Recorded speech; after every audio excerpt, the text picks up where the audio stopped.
द्रौपदी से ज्यादा सुभद्रा से क्यों प्यार करते थे अर्जुन?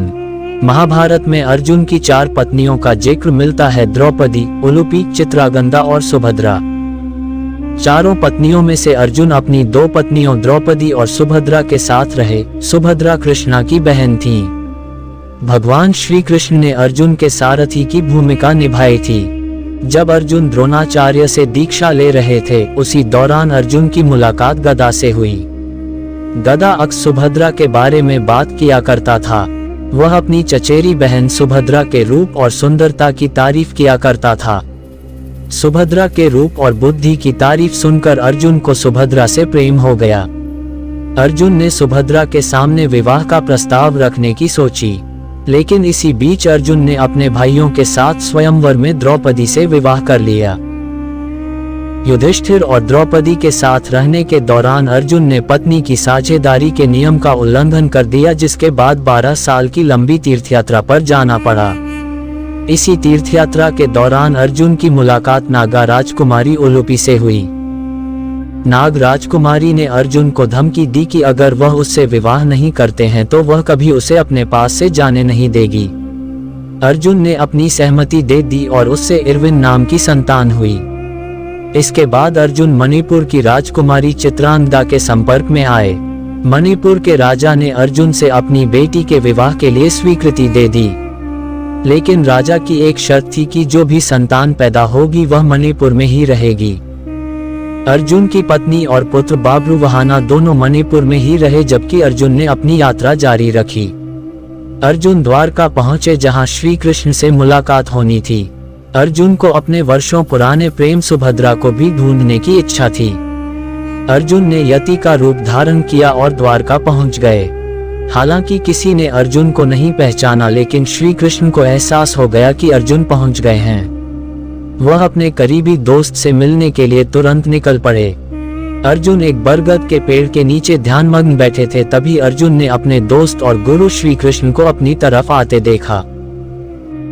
इससे पहले कि श्री कृष्ण कुछ कह पाते, अर्जुन ने कहा, आप जानते हैं कि मेरे मन में क्या चल रहा है। क्या आप मेरी उससे विवाह कराने में मदद नहीं करेंगे जिससे मैं प्यार करता हूँ? श्री कृष्ण को पता था कि अर्जुन और सुभद्रा के विवाह में सबसे बड़ी बाधा सौतेले भाई बलराम बनेंगे।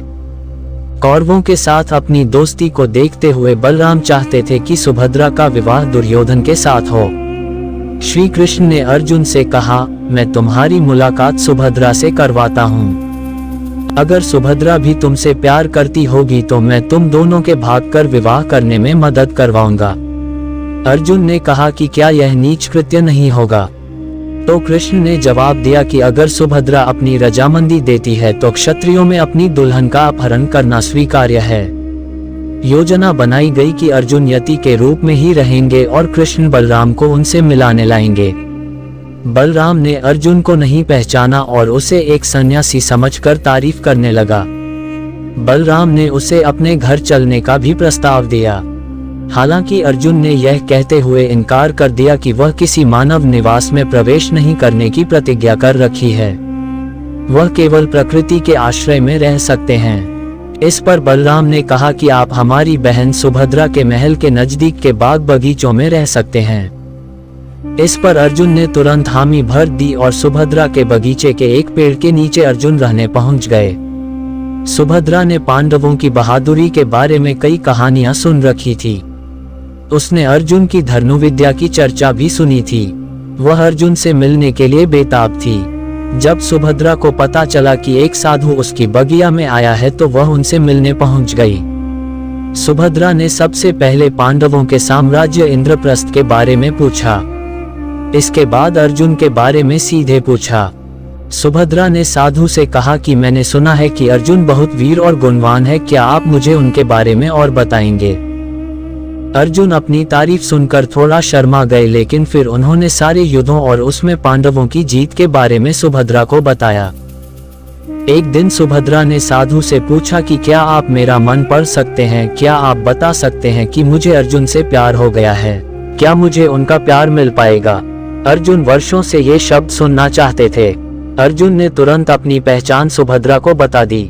इसी बीच श्री कृष्ण पहुंच गए।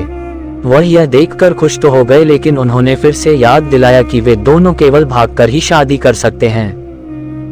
कृष्ण ने कहा, मैं तुम्हें अपना रथ दे दूंगा। सुभद्रा रोज रुद्र मंदिर में दर्शन करने जाती है, वहीं से तुम उसे अपने साथ इंद्रप्रस्थ लेते जाना। सब कुछ योजना के मुताबिक हो रहा था, लेकिन सुभद्रा के साथ कुछ अंगरक्षकों ने अर्जुन को पहचान लिया और सबको आगाह कर दिया। बलराम ने जब सुना कि उसकी बहन का अपहरण करने की कोशिश की गई है, तो वह पूरे इंद्रप्रस्थ और पांडव साम्राज्य को तबाह कर देना चाहता था। तब श्री कृष्ण ने बलराम को बताया कि इसमें कुछ भी क्षत्रिय धर्म के खिलाफ नहीं है। आखिरकार बलराम ने इस विवाह को अपनी स्वीकृति दे दी। इंद्रप्रस्थ पहुंचते ही अर्जुन सुभद्रा की तरफ मुड़े और कहने लगे, तुम द्रौपदी के बारे में जानती होगी और तुम्हें यह भी पता होगा कि उसने कहा है कि वह जब तक वह जीवित रहेगी तब तक कोई और पांडव पत्नी इंद्रप्रस्थ में नहीं रह सकती है। हम दोनों तभी साथ रह सकते हैं जब द्रौपदी इसकी स्वीकृति दे। सुभद्रा ने द्रौपदी से मुलाकात की। वह साधारण वस्त्रों में पहुंची और कहा, मैं सुभद्रा हूँ, मैं एक ग्वालन और कृष्ण की सौतेली बहन हूँ। द्रौपदी के मन में श्री कृष्ण के लिए बहुत श्रद्धा थी। द्रौपदी ने सुभद्रा को तुरंत गले लगा लिया। कुछ दिनों बाद जब दोनों के बीच अच्छी दोस्ती हो गई तो सुभद्रा ने अर्जुन के प्रति अपने प्रेम को जाहिर कर दिया। यह सुनकर द्रौपदी स्तब्ध रह गई, लेकिन द्रौपदी ने महसूस किया कि अर्जुन की खुशी सुभद्रा के साथ रहने में है। इसके बाद द्रौपदी ने अर्जुन और सुभद्रा को अपना आशीर्वाद दिया और दोनों साथ रहने लगे।